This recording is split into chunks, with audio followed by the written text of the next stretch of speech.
Чому так хутка, я ще бицем був вчора. Усьо тільки починалося, і ось знов зима. Але нам зовсім не холодно, і нам зовсім не страшно. Знаю, ти поруч, інша є і не важна. А коли раптом змерзнеш, просто вспомни то, що було.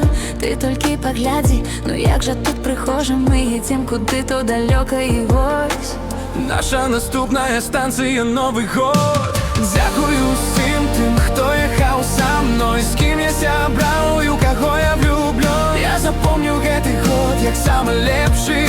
Я запомню все, що було назавжди.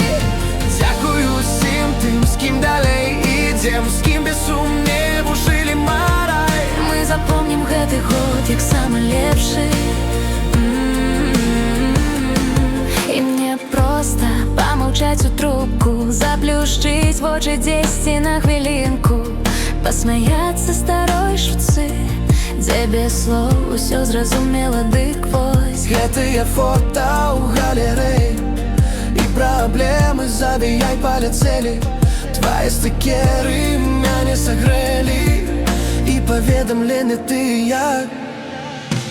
Дякую всім тим, хто їхав со мною, з ким я сябраваў і у кого я влюблен. Я запомню гэты год як самый лепший. Я запомню все, що було назавжди. Дякую всім тим, з ким далей ідем, з ким без сумніву жили марай. Ми запомним гэты год як самый лепший. Дякую всім тим, з ким я заграв.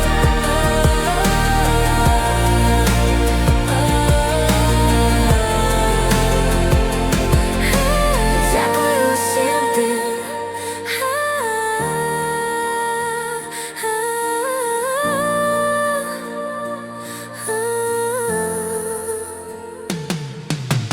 Дякую всім тим, хто їхав со мною, з ким я зібрав і у кого я влюблен. Я запомню гэты год як самый лепший. Я запомню все, що було назавжди. Дякую всім тим, з ким далей ідем, з ким без сумніву жили марай. Ми запомним гэты год як самый лепший.